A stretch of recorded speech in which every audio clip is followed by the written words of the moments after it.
And we are just about to start our live stream.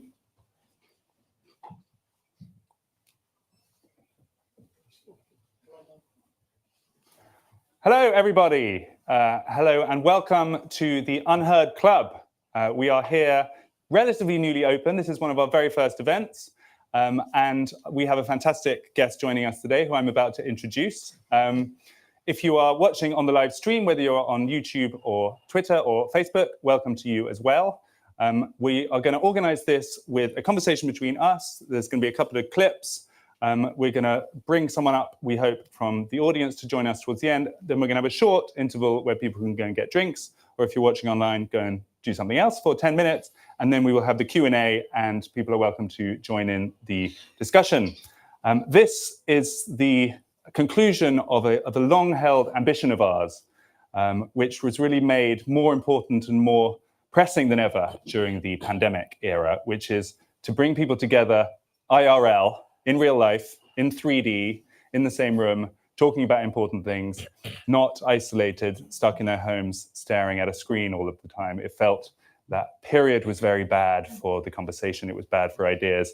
And it has been incredibly exciting since we launched this place less than 2 months ago, just before Christmas, to see it full, to see people really responding well to it. And we have a full house tonight. So thank you to all of you guys. I should say that if you want to be invited, this is not an exclusive club.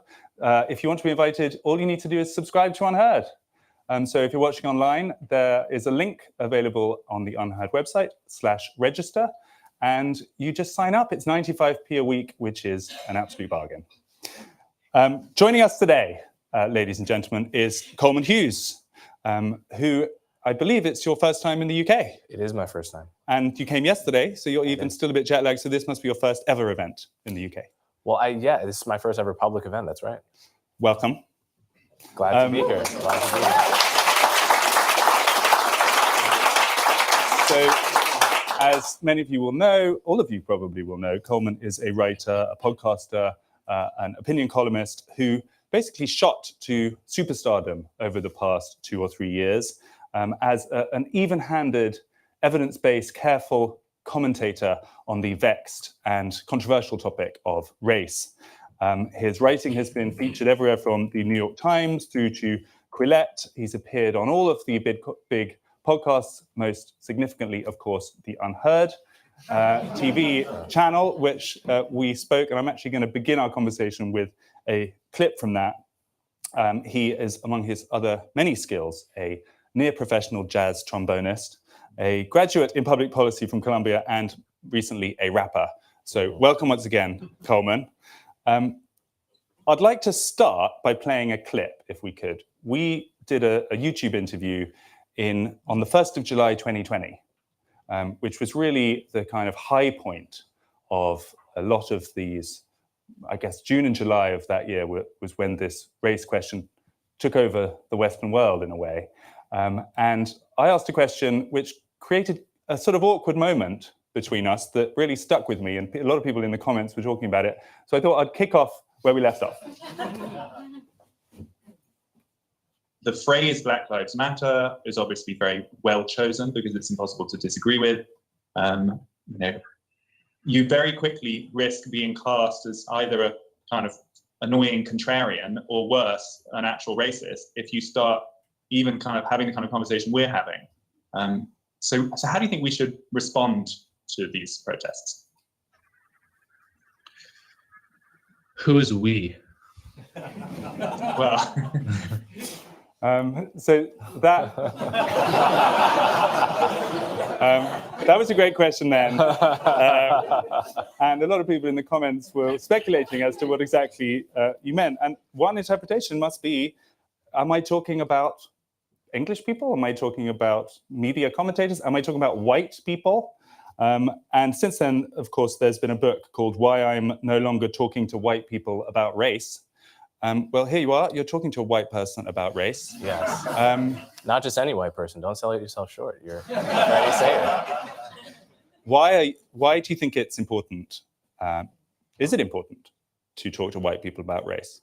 You know, I don't even view it as talking to white people or a white person about race. I'm not sure exactly what I meant by who are we. It was probably just a genuine question. But, you know, I'm of the radical opinion that you can talk to other human beings about important topics that affect us all. And that race is not, you know, if people routinely every day fall in love and get married and start families across racial lines, then at minimum we can have a conversation about a social issue that affects all of us. And those who insist on the opposite, people like Robin DiAngelo, I often pick on her because she is the most famous example of this, but in her smash best-selling book, which was on the bestsellers list for, you know, like something like a year in America, it was almost unheard of. She has these rules essentially for white people. And the rules are, if you're talking to a black person about race, don't disagree, don't argue back, don't remain silent, don't withdraw from the conversation. By process of elimination, the only option is to loudly agree with anything I say, which I do expect you to do in this conversation. But look, that's not how you create a conversation with an equal, right? Just in the course of your relationships in life, what it means to be in conversation with an equal is that I can disagree with something respectfully that you say, you can disagree with something that I say, and that we both acknowledge we might have something of value to contribute to the topic. That's boilerplate prerequisite for us having a conversation between adults. What DiAngelo and those who think like her want to create is a situation where essentially white people are like adults and black people are like children, right? Where whatever I say, I'm kind of like a petulant child that you have to appease, and rather than have a genuine conversation with. That's not equality. That's not any kind of equality worth wanting. So in sum, the reason why I'm talking to a white person about race is the same reason I would talk to any other human being about any other topic that affects us all. Well said. I guess the question also has a bit of a specific angle. Even if you take as read the idea that we're all human beings and we should be able to just communicate respectfully with each other, there is this awkwardness, I think, and it isn't often talked about, which has sort of seeped into everything. It seeps into the way the media covers it and who feels legitimate talking about this issue. And I think a lot of white people probably do feel awkward talking about it because they face the rejoinder, you know, what do you know? Awkward or afraid? Possibly both. And I wonder whether there's a danger there that can become anger. And, you know, if people feel excluded from a whole topic, like their voice doesn't matter, it actually makes things worse. Do you think there's some truth in that? I certainly feel that way. Personally, as a person that's grown up in the West, where we have an expectation of being able to voice our opinions, which is often simple. It's often your last refuge, right? You may have no power in society whatsoever. You may have no wealth. You may have no status. What you do have is the freedom to, at the very least, say what you think in your life, right? It's one of the last freedoms that you hold on to in times of struggle. And it's psychologically important for that reason. I certainly feel a kind of anger begin to bubble up when I feel that I can't say something fairly reasonable in situations. And I have to imagine many people feel the same way. And they often vote their anger. They take their anger to the ballot box, sometimes in ways that are counterproductive, when they feel that they cannot simply have a conversation in public. So look, I think some awkwardness is warranted. The history of race relations involves all kinds of injustice, slavery, oppression, and then just subtler dynamics of social psychology that are the stuff of great comedy, the stuff of great, you know, sketches, Key and Peele, Dave Chappelle show, right? There's all kinds of dynamics that are interesting and awkward, and that's okay. I think awkwardness awkwardness, you walk through the door of awkwardness and you sometimes find a lot of interesting stuff on the other side. There's nothing wrong with awkward. When it's a problem is when you are afraid. You are afraid to say anything critical, for instance, of BLM, because if word gets around, that could mean your reputation and your job and your livelihood. Right. That's when it really starts to provoke that. So officially, whether you're watching online or in person, you are all welcome here, and we have no interest in what your color is. Let me follow up on what you just said, which is BLM and what we should now make of it. Because when we were speaking there, it's nearly 3 years ago, it was still a very new movement. It had this huge amount of energy. With the benefit of that time that's passed, what do you think we should now make of BLM, the movement? It is hard for me to think of a significant good consequence just for Black Americans that came from BLM. Now, I can very easily give you the opposite. I can very easily give you a harm, which was, and this is not only on BLM, it's just the wider atmosphere of the riots and the apologism for them, which is, in America, you saw the greatest single year-over-year increase in homicide. And that was not born equally between racial groups. It fell squarely, disproportionately on Black people and Black men in particular. So you saw the largest single percentage year increase in homicide of Black men. You saw crime spike in locations. You saw Black-owned businesses being looted and destroyed, and therefore, property values lowered, places becoming basically uninhabitable. So I would challenge anyone to come up with a comparable benefit that was experienced by Black people as a result of the 2020 BLM moment. I mean, you can say more Black people got put on boards, which is true. There's lots of boards of directors that are more diverse now. People that were already probably making, millions of dollars are now making more and are on board seats. I don't know what the hell that has to do with George Floyd or the problems of the Black poor or poverty or the problems of police abuse. That seems like quite a poor compensation for the largest increase in homicide in American history. So 3 years out, I judge it as harshly as I did at the time. I mean, if you're right, that is an extraordinary conclusion to reach, isn't it, after that time? And the statistics you give are quite hard to argue with. And surely there must be a lesson for us all to come out of this, that a movement and a moment that gripped so many of us and so many people we know, and highly intelligent people extremely well-meaning people. And it was a very uncanny and very powerful group moment. And if your analysis is right, it did not make the world better.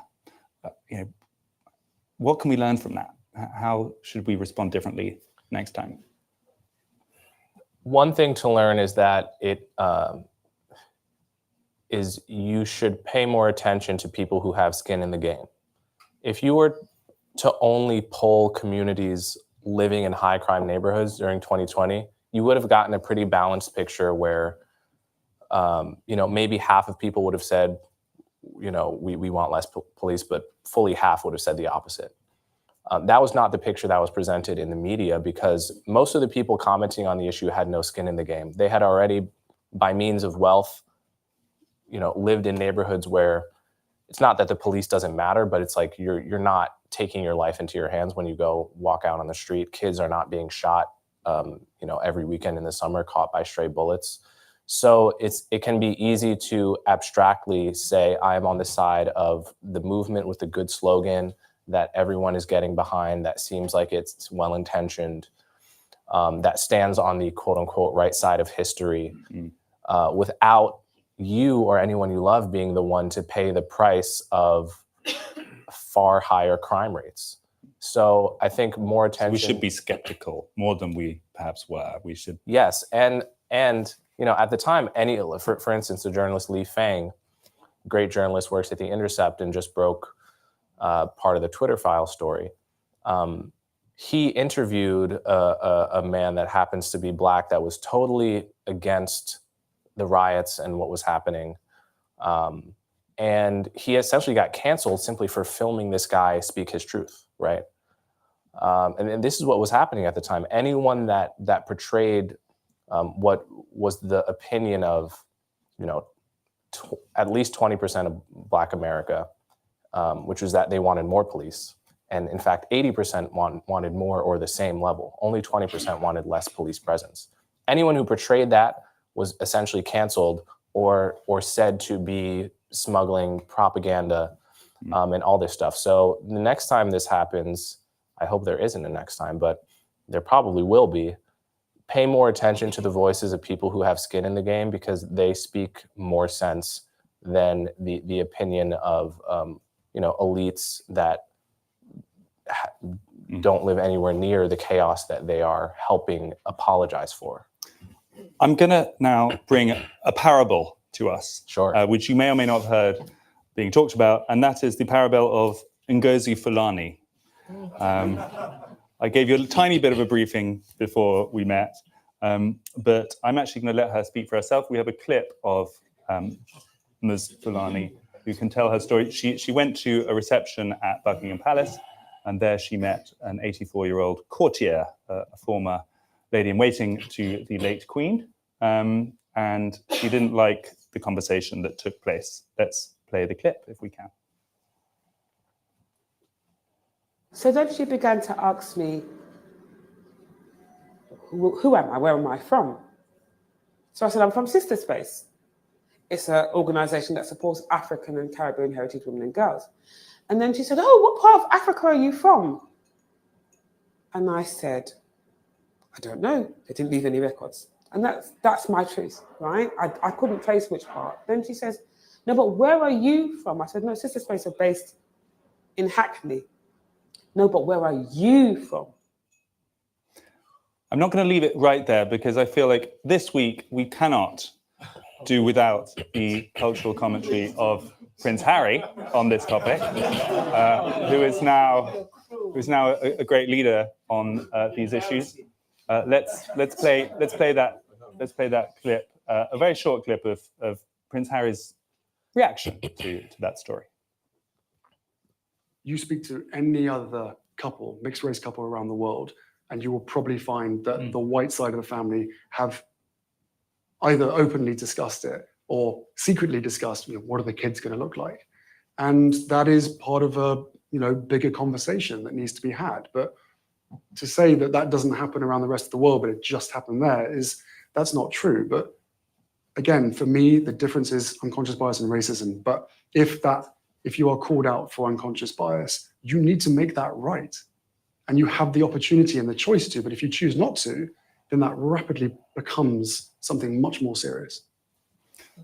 Okay, so I'm going to first of all ask you, Coleman, have you been asked where you're from? And do you ask other people where you're from? And what kind of question is that? I find after what's your name, it's one of the best questions to ask. I'm often in Ubers in New York, where I live, where I'm from. And I usually find the second or third question I will ask an Uber driver is, where are you from? And if he has an accent, and it's always a he, I often want to know where they were born and where they came from and when they came to America. And I've never once got a complaint. And in fact, every time I've gotten a very interesting conversation where I learned something. I recently spoke to an Uber driver that because I asked a question, where are you really from? He ended up giving me his take on Afghanistan, US involvement there as someone who grew up there.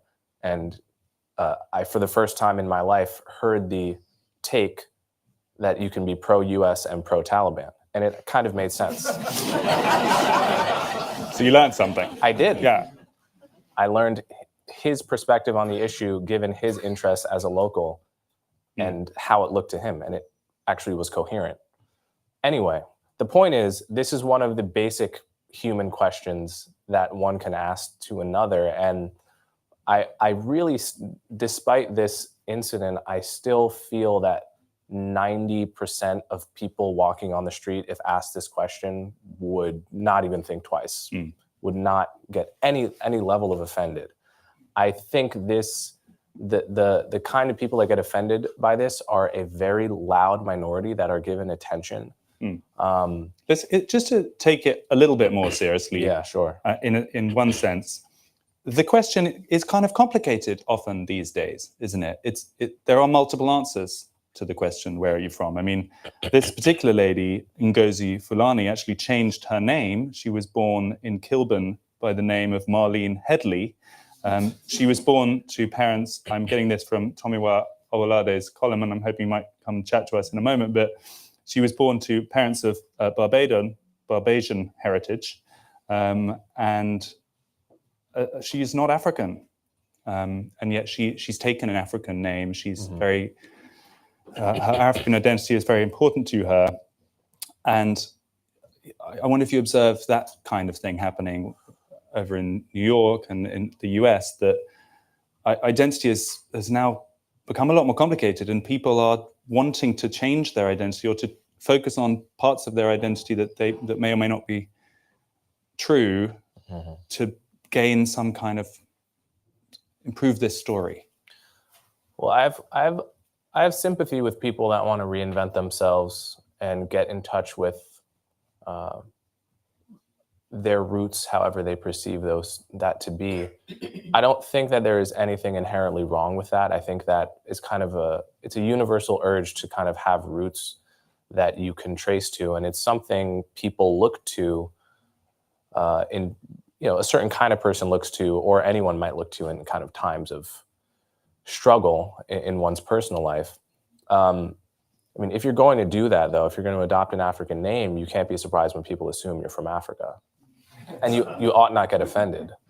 But this is the world that migration and globalism and diversity is creating. It's one where identities are going to get more complex, and that's okay. But it also means that I think people should be people like this woman should be much more forgiving and not seek to cancel someone for what is clearly a well-intentioned comment, right? No one believes that, if she had answered, "Oh, I'm from Africa," that this 8-year-old woman would say, "Ugh, Africa." Right. No, she would have been curious. She would have wanted to know more about the place. How many signals do you need that the intentions are good before you understand that you don't have to rush to judgment of a person over such a benign question? The concluding part of this little parable was also very telling and very relevant to how this tends to go, which is there was immediately a kind of shut down. The institution, in that case, the royal family, put out a very apologetic statement. And this 84-year-old lady was ultimately brought in for an education session with Ms. Fulani. And I believe they made up and, everyone's friends in the end. Good. But it was couched in, I would say terror. There's this sense, if there is any accusations related to this that touches any organization, this is now the playbook. Run a mile, apologize, re-educate, and hope it goes away. Yeah. How should organizations react if they come across this kind of controversy? The temptation to do something is deep and profound. This is true of politicians as it is of, institutions. Sometimes the best thing to do is to let it blow over. The news cycle is pretty fast, and I think there are cases where if you hold a line, people will forget. They will move on to the next issue. They will betray the fact that sometimes they didn't really care so much about this to begin with, right? Sometimes it's a kind of, I don't want to say feigned, but it's a kind of short-lived anger about these kinds of issues, because most of the people getting mad, in the back of their minds, they know how normal a question, "Where are you from?" is. They know that. Many of them know that. And so the institution could have just said that. I mean, that's the parallel universe is perhaps one where they just said, this is ridiculous. yeah, Of course, nothing bad. I mean, meant. I do think there is an incentive where if you apologize for things that are really not worth apologizing for, you create more of this. Because the people, again, it's not a psychologically normal person, in my view, that creates a campaign around condemning a person who asked, where are you from? This is not normal behavior, right? Whatever you want to call this is not the norm. And I think such people thrive on the attention and validation that is given when an institution says, here's an apology, which is synonymous with saying your concern is valid, right? We are validating that you're not, that you're basically in the right to be offended. And that actually creates more of this because people see that, and at a subconscious level, often people that, again, have certain issues, a subconscious level, they become more like the kind of person that gets offended because they see the rewards that come with that offense. Right. So actually, we potentially make the world a better place. There's a moral virtue attached to a bit more of a robust response to these kind of things, and less apology and more, even if it sounds defensive or if it sounds, PR consultant wouldn't advise it. Maybe that's the path upwards from this. I think so. Let me ask you about, I've got a really good clip of your music, which I wanted to come on to. And this is one of the rap and... Sorry, can I say one thing about Prince Yes, Harry too? please, I didn't comment on Prince Harry's. If you're watching. So I'm American, so I don't, like most Americans, I don't follow every jot and tittle of the details around the story, but I saw that interview, I saw the Oprah interview, and he's never made it clear how he knows that comment was made in a racist way. Like, wondering what a baby is going to look like is not such a bad thing. I think it's probably anyone who has had a baby has probably... I talked to my girlfriend about what our babies are going to look like. Presumably he believes it was meant in a racist way. Like, I hope the baby's not going to be too dark. But to my knowledge, he's never said that. He just said someone wondered about what the baby was going to look like without naming that person, which then allows the mind to speculate and go wild about, who was it that said this? And I'm sure you all have much. So this is the point at which Oprah did a big, yeah. Like, we don't need to say it out loud. We know what you're getting at. Yeah, I mean, to me, you ought to be really specific if you're going to make an accusation about something like that, right? Like, if you're going to accuse, like, if he had said someone in the royal family is a bit of a pedophile. Okay, well, that example actually doesn't work because... But imagine a world where Andrew wasn't, and he said he casted a vague aspersion. Well, someone said, something about a kid looking good. Wait a minute, hold on. Really make the accusation or don't, Because if you're going to accuse someone of really not wanting the baby to be dark, that's a very deep accusation to make about someone, and I think it should be made seriously, like with a name or not at all. And the way he's kind of the way he's not pinning himself down to that it was even really a racist comment as opposed to a kind of curiosity of a sort that anyone might have. It seems fishy to me. I promised that we would play a clip of Coleman's music, and we are going to do that to play us out to the interval. But first, the next topic on my list that I really wanted to focus on, which kind of comes out of this, is the differences between Britain and America.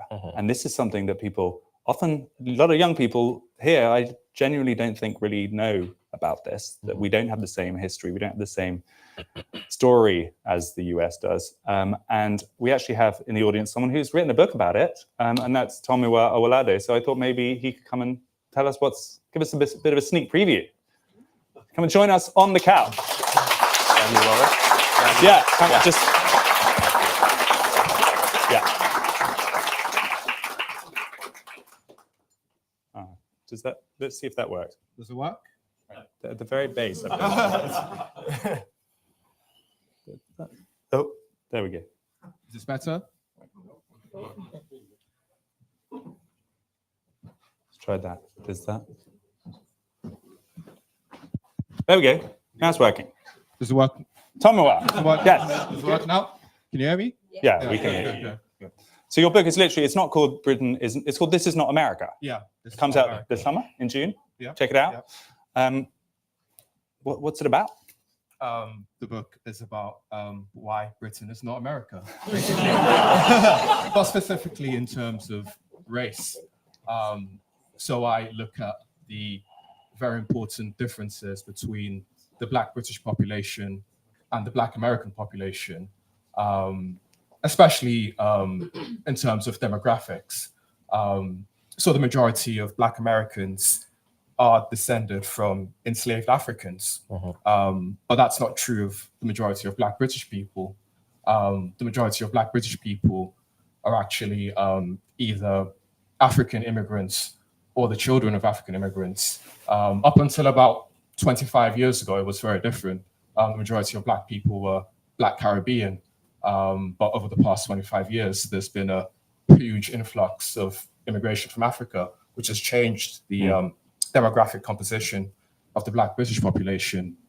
And also in terms of things like education as well, there is a lot of diversity within the Black British population, which isn't sufficiently... Lots of highly educated people. Yeah, exactly. It's not sufficiently acknowledged in the race discourse. So Black African pupils, for example, many of them do better than white British students, especially Black African students from West Africa.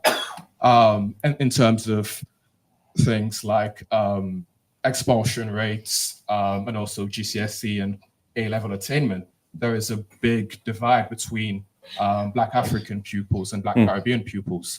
And I think if we genuinely do care about social inequality, we need to be cognizant of these differences. So the strange thing is that people don't seem to know much about that.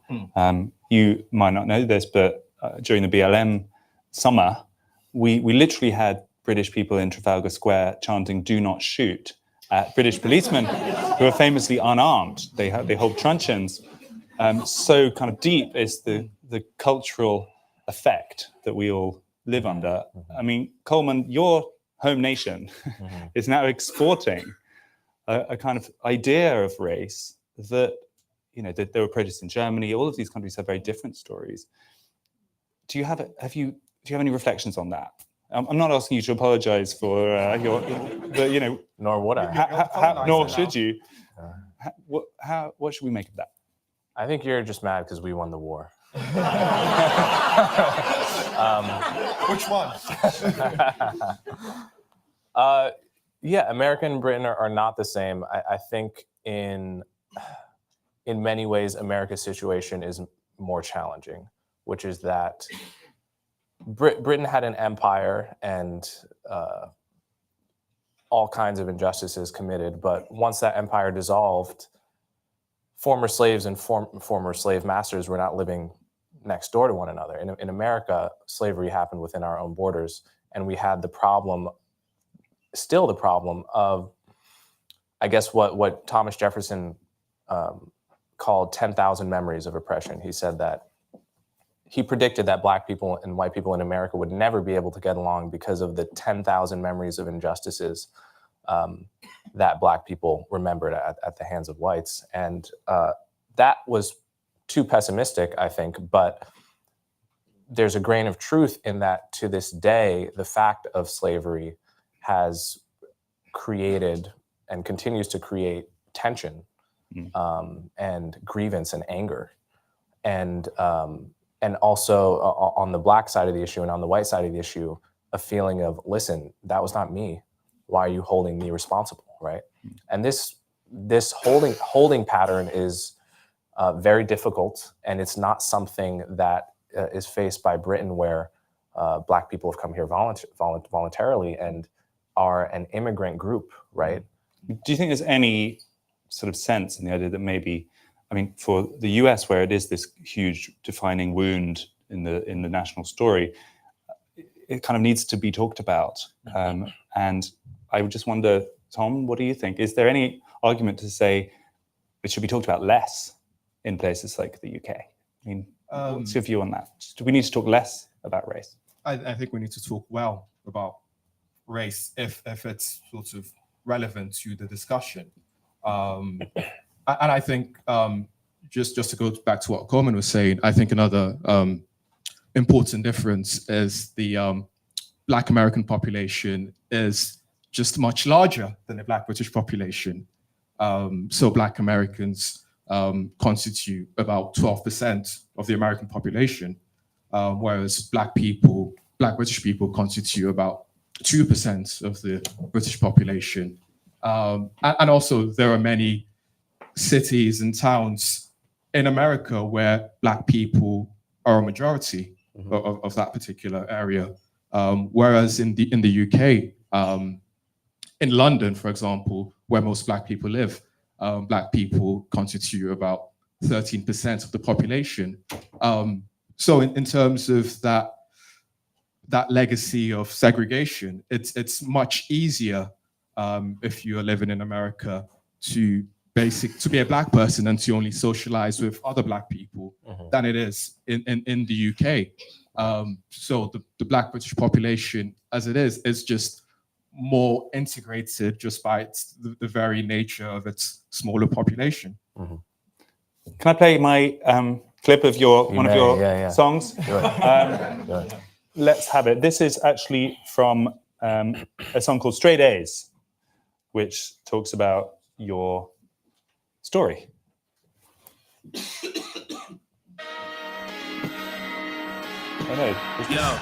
My mama raised in the flames of the South Bronx, without a name and no food in the household. Me, I was raised with a spoon in my mouth. Few cars in the yard, cartoons not allowed though. I see my mama in my dreams when I'm pensive. I see you throwing shade in my mentions. I hit that with the sun ray disinfectant. I put the double forte in offensive. Yeah, I got straight A's in my prep school. It's probably why I'm getting paid like the Mets do. Sorry, it was a bit quiet there in the room. I hope you heard it on the stream. We had to bleep out. There's an N word in it. We bleeped it out because if we don't, YouTube will demonetize the channel. So this is the world we live in. We don't like to censor people's art, but that is unfortunately the world we live in. I think my reaction is it's amazing. It looks incredibly, the video is great. I liked it so much. I was also slightly maybe surprised by it because it feels very kind of, the voice is different to the person who's sitting here. It's much more gangster rapish than I would have expected. It's the N word. You're talking about bitches and stuff, and I'm like this very well-spoken gentleman on the couch. Straight A's. It is called Straight A's. Yeah. It's about doing well in school, Freddie. Yeah. Which, as it turns out, is how you get bitches. I guess I wonder, was almost a point that you're making there to sort of interpret it, that actually... I don't think, is there a rapper who brags about doing well in school? I don't think so, but I think there should be. Well, there is now. Yeah. Okay. We are going to take a short break. If you're online, please stick with us. If you're in the room, the bar is open. You can get a drink, or you can just sit and chill out for 10 minutes, and then we are going to start the group discussion, so stick around.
Back to the UnHerd Club.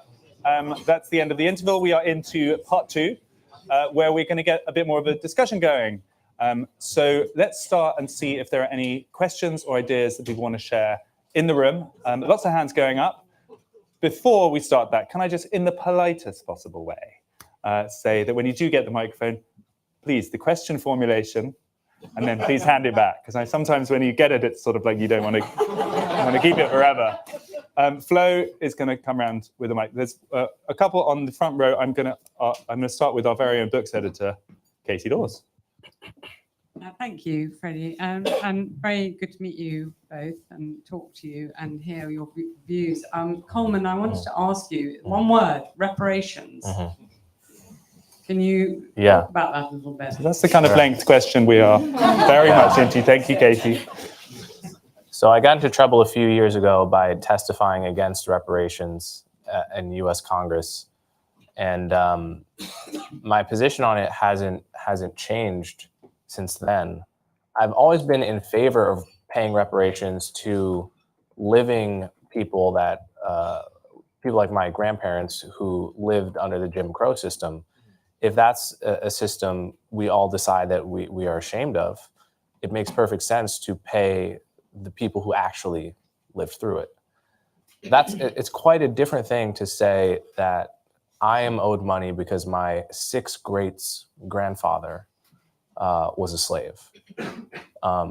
There's a certain point at which enough generations have passed where there's a kind of statute of limitations on these issues. And so that's the first point to make. The second point to make is that all of the problems that reparations would allegedly solve, they would not in fact solve. I can almost, we could talk about the wealth gap. We could talk about all kinds of inequality of outcome. There are far better ways to address the root causes of those than to, hand out a check with slavery in the memo line. And beyond that, the notion that reparations would, this is sort of Ta-Nehisi Coates' idea, that it would lead to a spiritual awakening, that it would heal the American psyche, I think is a total misunderstanding. I can almost guarantee if reparations happened, it would be less than 24 hours before every New York Times op-ed said, don't you go thinking that anything important just happened. In other words, the same thing that happened after Obama was elected, the same thing that happened after Juneteenth became a federal holiday, which is before it happens, everyone says, well, this will never happen because we're too racist.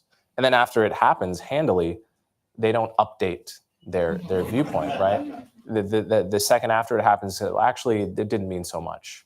We still have a long way to go. So, and this is something John McWhorter said as well, which is, if I knew that it really would mean something, it would create a sense of closure where we have closed the book not on studying slavery, but on using it to gin up tensions in the present between living descendants. If it really would close that, then maybe I'd reassess and I'd be for it, but I know that it won't. Okay, let's get another thought.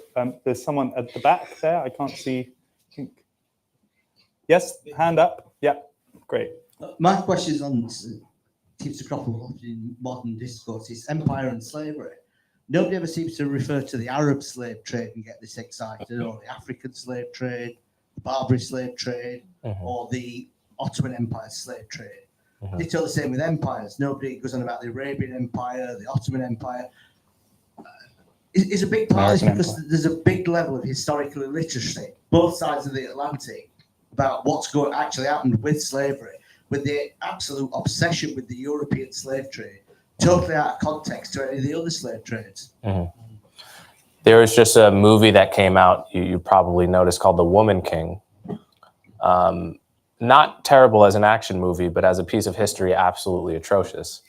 It followed the Dahomey Kingdom, which in point of fact was one of the largest African tribes which participated actively in the slave trade, which enslaved other African tribes made war against tribes specifically to get slaves, and then profited by trading them to the Europeans. They were already slaves before they were sold to the Europeans. This is one thing an astonishing number of Americans and people in general are unaware of, which is that slaves were purchased, by and large, purchased as slaves from other African tribes. They were not captured, by and large, like Kunta Kinte and Roots, right? That's actually not what happened. And as you point out, the Arab slave trade goes back to, the 8th century, right? Something like 15 million Africans were enslaved by Arabs between roughly the 7th century and the 18th, 19th century. That's a fact very few people know. People know about the 12 million that were sent to the West, but not the 14 million or so that were sent to the East. And to this day, the colloquial word for a Black person in much of the Arab world is the word abed, which is the same word as the word for slave.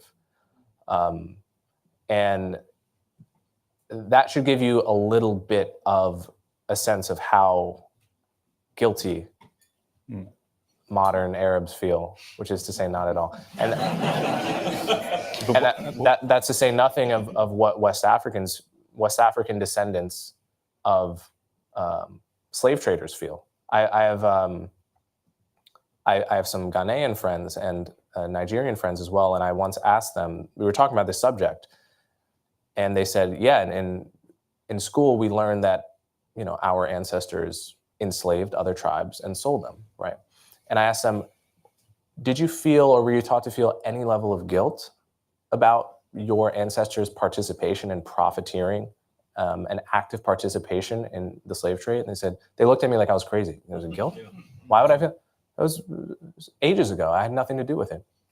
That is the way most people react to the injustices committed hundreds of years ago by their ancestors. It really only is white people who feel almost any level of guilt about the sins of the past. Why do you think that is? I mean, that is a good question.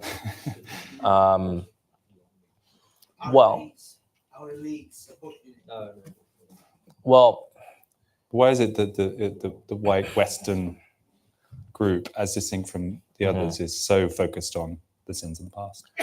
Well, I see at least two reasons. One is that Enlightenment values at some level champion the underdog.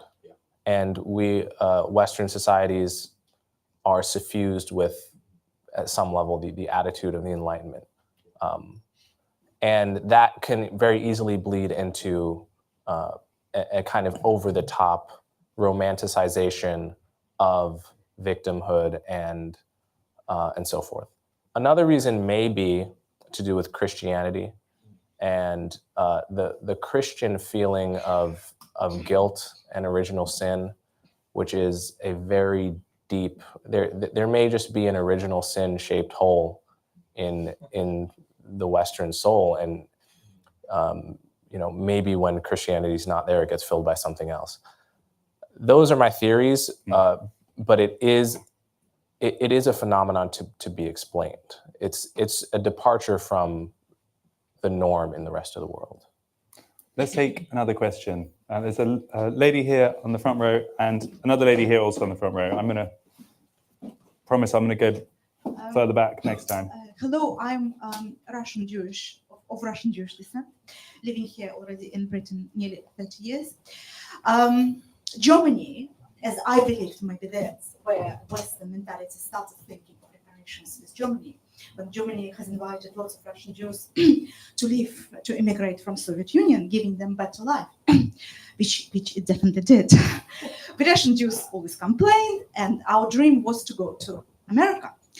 So, question. Thank you. We naturally think that, forgive me if I'm a little too abrasive, but we naturally think that haven't Black people in America already had their reparation done by the fact that they live in one of the most desired country of destinations for all the foreigners. For example, lots of my Russian friends would give their right hand to get a green card and live in America on the worst possible conditions, as most immigrants do, because we start this very, very little. So we have to apply for. So we, from our point of view here, just a point of view, I'm not insisting, of course, that reparation happened just because they happened to live there. Okay. Great. A clear question there. I will come to you in a moment. Have reparations also been paid in some way? It's certainly a controversial idea. I would say no. I don't think being in one of the best countries on earth would count as reparations. For instance, would that count as reparations to the Japanese in turn during World War II? The fact that they're in America, it's something to be grateful for sure. And it's something I'm very grateful for, but it wouldn't actually count as reparations in my view. Let me say this though. The U.S. Senate apologized formally for slavery and Jim Crow in 2008. The House of Representatives apologized formally in the same year. The Senate formally apologized for lynching in 2004. At least 8 or 9 different U.S. states, and as you probably know, slavery was a state issue. So individual states, 9 have officially apologized for slavery. And 1 or 2 years ago, I read an article in a major outlet saying America has never formally apologized for slavery. So not only that, but affirmative action, which is a euphemism for racial preferences that allegedly benefit Black and other minorities. Originally, it was called compensatory justice in the late 60s when it was rolled out. And the idea wasn't just let's create diversity everywhere because that's good. That came later. The original idea was let's compensate Black people for the injustices they faced. That was the original motive behind affirmative action. So you can argue in those ways we have had many national apologies and state level apologies. We've had programs for Black Americans that are either explicitly or implicitly justified on the basis of paying Black Americans back. So much has been done in the spirit of reparations. I can definitely grant you that. I wouldn't say, however, that simply being in the country counts as reparations. Thank you for that. The lady here had a question, and then I'm gonna go over there. Thank you. Coleman, you talked about several times now, this is not normal behaviour, this is not normal, and you've also used the word ought quite a few times, all in ways with which I completely agree with. But it does suggest to me that there's something about the cultural and moral going on here. It is not normal. It is not normal for an institution like the monarchy to roll over in the way it has. It is not normal for a major exam board in Britain to openly say we're taking a Nobel-winning author, Kazuo Ishiguro, off the set text and replacing him with an author who's on there solely because of her sex and her ethnicity. And yet and it does seem to me that, I wonder just what you think of this as a question bit. Do you think that this is part, not necessarily in a conspiratorial way, it could be a spontaneous way ideology emerges and forms, a part of a way of really a kind of fairly systematic dethroning of existing sources of legitimacy, particularly in the sphere of intellectual, cultural, and moral life? Is it part of some bigger cultural revolution? Yeah. Well, there is a philosophy going back many decades that which says more or less meritocracy is not actually neutral or just, and in fact not possible. People are by nature so racist and ethnocentric that we should not even pretend it's possible to create neutral systems by which to judge. It's a cynical philosophy that basically says there are no objective facts, there's no objective right and wrong. There's only me linking together with people of my group and getting the most that we can in competition with you linking together with your group. That's all there is. And there is a concerted effort by intellectuals and academics to replace the norms of Enlightenment society with new norms. In other words, to create a new normal. And it's already happened in certain institutions, but it has not overtaken all of society yet. And I think the values that they're trying to replace are better values. They are actually better values. There's such a thing as one set of values being better than another. And what they've tried to do is equate the values of meritocracy and the Enlightenment with whiteness, right? Even though a quick glance at society and at the world shows that these are values that are shared by people of every race around the world, that there's no color to meritocracy, there's no color to valuing objective truth, there's no color to valuing reason, no color to valuing moral progress. So I think we simply have to resist the people that want to create new norms out of values that will lead to a far darker and less just society. Let me just abuse my chair position once again and ask the same follow-up question, which is why? Because we talk so much about this, that there are forces out there, or there are parts of society that want to overthrow Enlightenment values and install this much more zero-sum world, which by any kind of logical analysis seems inferior. Why do these people want to do that, do you think? Are they well-meaning but deluded, or is there an ulterior motive? What's your analysis? I assume it's well-meaning but deluded until proven otherwise. I tend to look, people believe all kinds of things, right? Religion is just one. Everyone has a different religion. People have different gods. People have different holy books. And most such beliefs are sincerely held, however misguided they may be. So I always assume beliefs are sincerely held and until proven otherwise. And if the history of communism is any indication, the road to hell is paved with good intentions. And to say something is well-intentioned is not to say you shouldn't fight it with every fiber of your being. It's often the well-intentioned ideas that cause the most harm. What ideas killed the most people in the 20th century? Actually, by numbers, communism easily destroys fascism, right? And I have no trouble believing that there were many millions of people that were sincere in their belief and in their reading of Karl Marx and in their following of Trotsky and Lenin and so forth. It was sincerely held, but it still was horrible. And I think that's what we're facing. Let's take another question. There's Eric Kaufman, who is a contributor to UnHerd. Thanks, Coleman. Great to see you again, of course, after a few years. Yeah, of course. But this question has to do with critical race theory and the battle against it in the US in particular. It's in most US schools now. What's your view on the approach that Chris Rufo is now taking and that DeSantis is taking, the legislative approach? Do you think that's a good idea? Do you think it'll work? And if you don't think it'll work, what ultimately will be the solution? Yeah, that's a great question. So to people that don't know about that, that's literally legislating against it. This is banning certain phrases and approaches to be in schools whatsoever.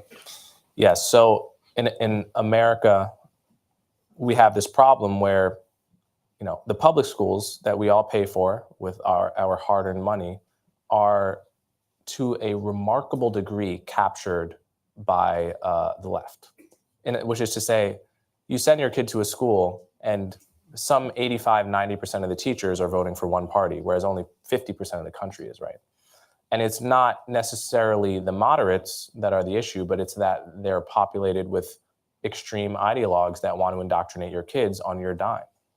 And it's a huge problem because kids come home from school saying things to their parents about race that they didn't get from home. I have a friend who is he is white, Jewish, and his his wife is Indian and Hispanic, their kids are mixed race. Daughter comes home one day from school, 9 years old or something, and she goes, "Daddy, are you white?" So first of all, recognize, it is really true. Kids often don't, sometimes they literally don't really see color, but even if they see it, they don't naturally care about it, right? She goes, "Daddy, are you white?" He goes, "Yes." She goes, "Does that mean you treat people badly?" I was like, so where did she get this idea from, right? She gets this idea from some lesson that was taught in a particular way at school about race, which imputed the general belief that white people generally treat minorities badly, right? Of course, this is a very subtle thing. How do you make that illegal, right? There's a movement now to fight that. The problem is people don't feel they can fight it by going to their school board and saying, "What the hell are we doing? Can we just get back to teaching, objective, well-established history and stop indoctrinating my kids, stop yelling at the kids for having quote unquote white privilege. This is not your job to teach them values. It's your job to educate them. The values will come from me as a parent," right? Parents are afraid to do that because if someone turns on the iPhone and you go viral on Twitter as the parent that was against critical race theory, that could change your life in really bad ways. So parents are understandably afraid to do that. So they reach for a legislative option. They say, we're going to make a state law that says you can't say this, a teacher can't say this. Here's a problem with that. In my view, I know I talked to Eric about this before.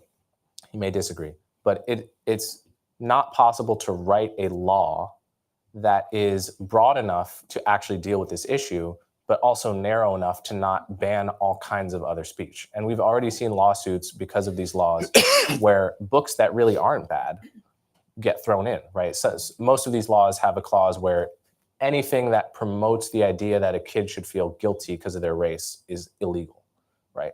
Very vague language, right? Very vague.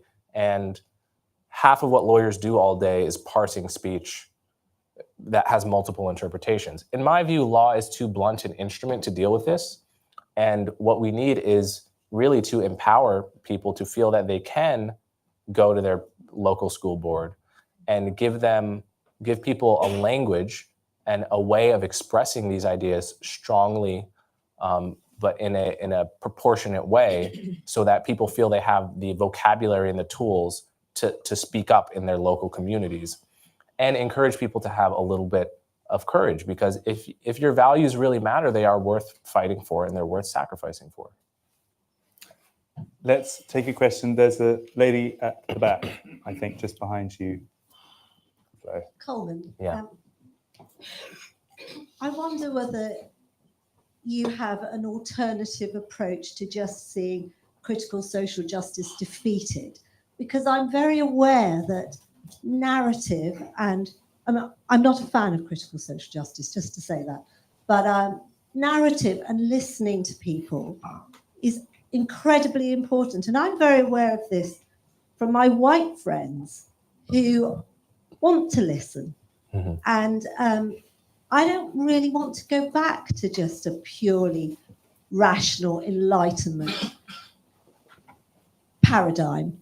I'm wondering whether you have any thoughts about a middle ground that can bridge this gap. That's a good question. I was speaking to Ken and Malik earlier today.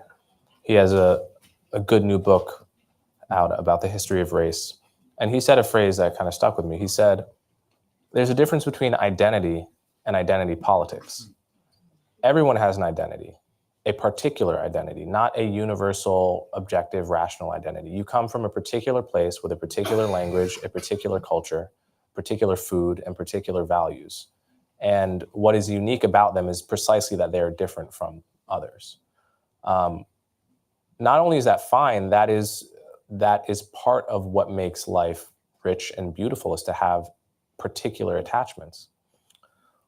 Where it becomes dangerous is when that particular partial view enters the realm of politics and morality.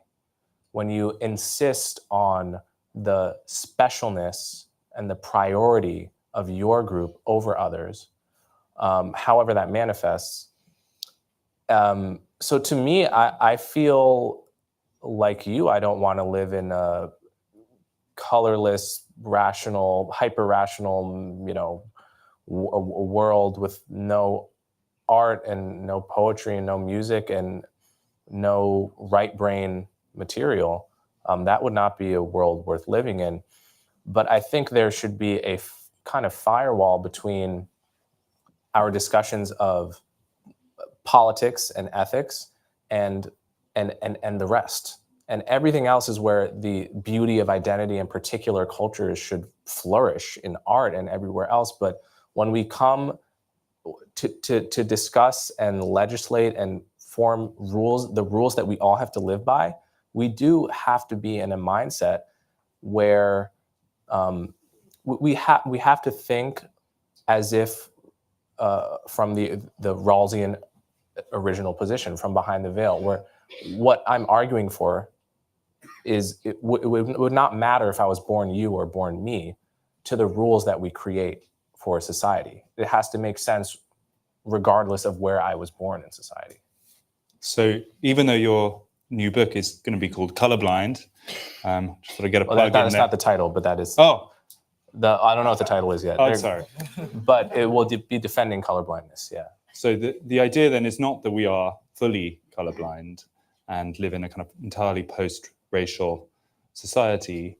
It's just that we can celebrate difference and dwell on it all we like. But it's a defense of the law and the kind of the structures of government. The sphere of political and politics and ethics, I think, is special, and it should be treated. It should be treated differently than literature and music and cuisine and all of the. Again, I'm not minimizing those other spheres. Those are, frankly, my favorite parts of being a human being. But I do think they should be treated differently. Mm-hmm. Great. Let's get the guy at the very back. Hey, Coleman. It's looking like affirmative action might be repealed by the Supreme Court in the US in this upcoming year. Do you think that's likely to happen? And if it does happen, do you think that that will be net positive or net benefit or net negative for race relations in the US? I think it is likely to happen. The Supreme Court has shown it's willing to take controversial stands with Roe v. Wade, and it's a conservative court, the most conservative we've had in a long time. And affirmative action on a plain reading of the Civil Rights Act is unconstitutional. So, famously, or not as famously as it should, the lead sponsor of the Civil Rights Act said on the floor, if any jot and tittle of this act requires or allows, racial preferences, I'll eat the entire thing on the Senate floor. So nowhere in that act does it say that affirmative action is allowed. It's probably prohibited on a plain reading. So it will probably be outlawed. As to what it will do, I don't think the question needs to be posed hypothetically, because it's already been banned in certain states. California banned affirmative action in 1996. And the results were not any kind of disaster for Black students or Hispanic students. Basically what happened is Black enrollment stayed the same. Just as many Black kids and Hispanic kids went to college, but they went to different colleges. Some of them went to different colleges. If you would have gotten into a top tier college, you get into right under a top tier college.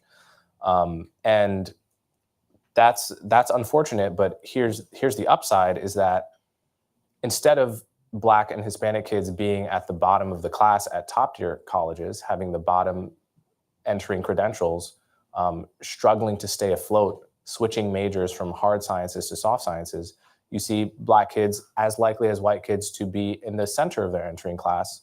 And that's a benefit. That's a trade-off that I think is good on balance. So you're an out supporter of getting rid of affirmative action altogether?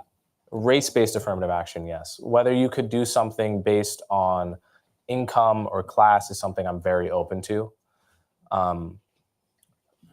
But yeah, I've always been an opponent of race-based affirmative action. I think it's a bad policy. Now, its effect on race relations as a whole, I don't know. I mean, the media may be so successful in portraying it as a catastrophe that it actually does have an effect, a negative effect on race relations in the short run. But in the long run, I think that's what we have to be aiming for. We can't be aiming for a society where in the back rooms of universities, they're categorizing people by race and saying, no, we've got enough of these, actually. We need more of these, right? This is what happens. This is the ugly truth. And it's a truth. I mean, we paper over this truth by the very language of affirmative action. That is an Orwellian euphemism, right? If you didn't know what affirmative action was, the words would give you no indication.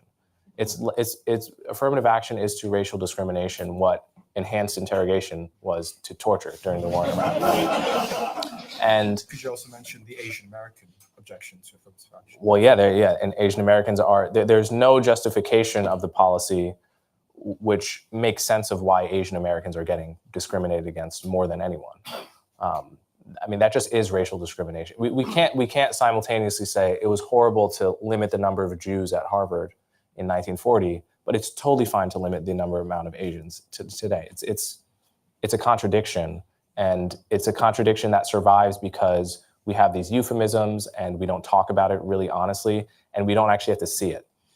If next year every kid got an honest reading of why they were rejected from a school that said, actually, we liked you, but we have enough of your race, I think affirmative action would be gone in a second.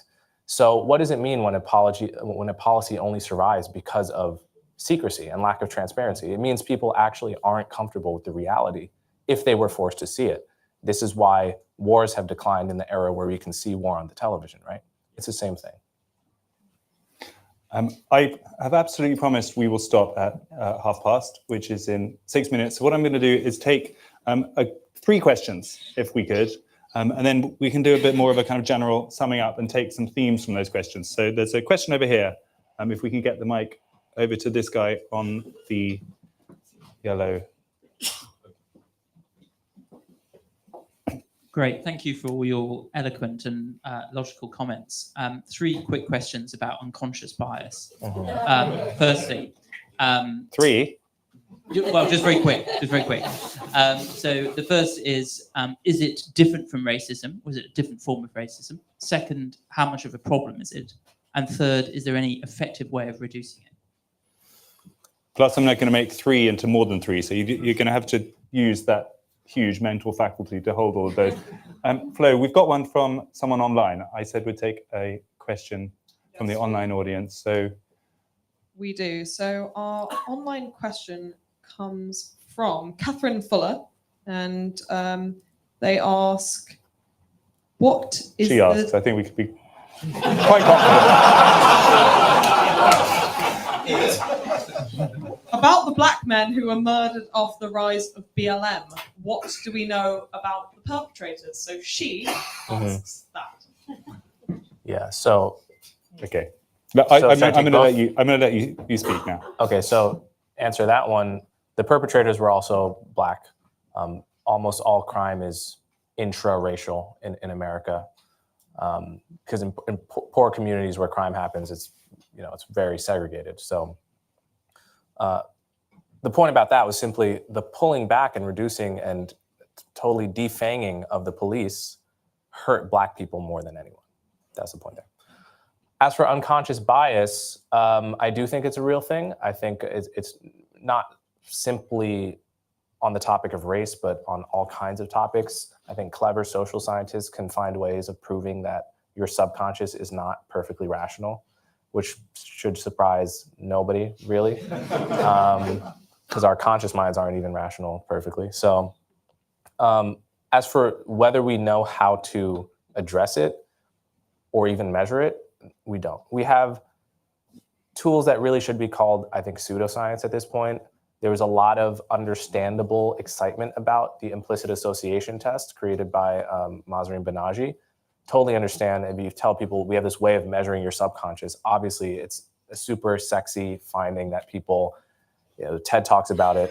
I mean, but by now, the literature has, just like many things in the psychology literature, it's turned out to be a fad without much substance. Very not replicable. Your test on it is not replicable or reliable from test to test. And turns out we have not figured out how to measure the subconscious. much less influence it. And certainly a person at your corporation standing in front of you with a PowerPoint about how whiteness equals oppression is not influencing unconscious bias in a positive direction, in my view. So I do think it is real and it does matter.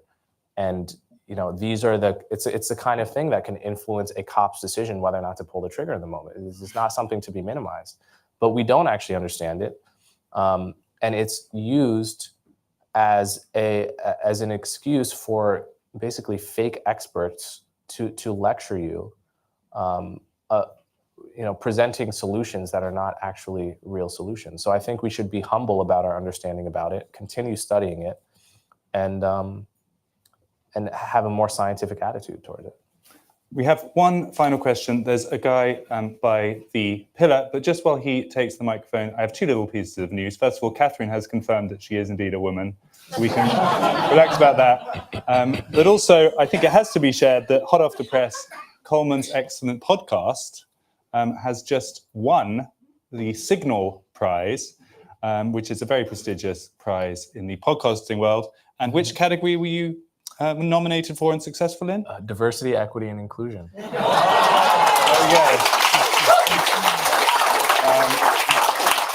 So let's have your final question. Hello, Coleman.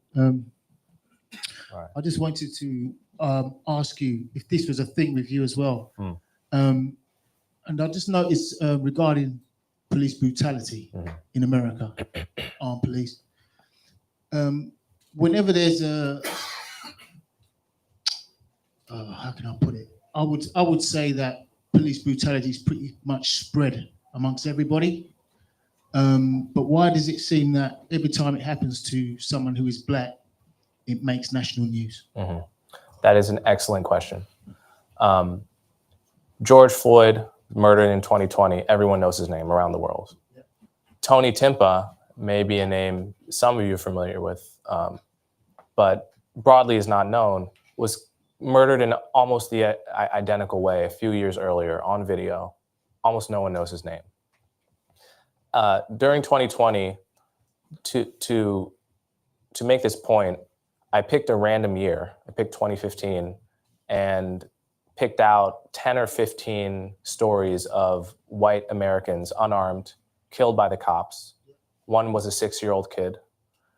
It happens every year, and it stays local news. Every article that I cited was, the Detroit Gazette, never makes the New York Times, CNN, et cetera, because it does not, it doesn't tap into the tribal tensions, which get the media clicks, right? The media gets the most clicks based on stories that tap into the biggest psychological motivators for people, which is race and tribe, right? So if and historical grievances as well. So a white cop kills a kid like Daniel Shaver who had his hands up and shoots him dead. It doesn't really tap into what gets clicks. And so people get the false impression that this only happens to black people. It's very damaging. Yeah.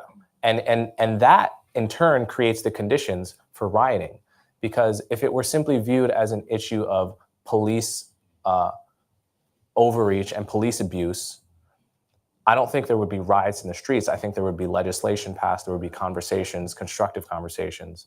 There wouldn't be burning down mom and pop shops. But because the media creates this perception that it's a it's a white versus black issue, which it's not in my point of view, at least not mainly, that creates the conditions for riots. I'm going to have to draw it to a conclusion there. And my final question was going to be whether there's any signs that this is getting better, whether there is any sense that the conversation is becoming more sane, but I don't even need to ask it, because I think Coleman's presence here and his contribution to the debate more generally is bringing a clarity and calmness to these vexed questions, which can only make it better. Thank you so much also to Tomiwa, who we totally landed in at a last minute notice. Thanks for being a good sport there. And thank you all for coming and for tuning in. The conversation will continue at the bar, and the restaurant downstairs is open. This was UnHerd.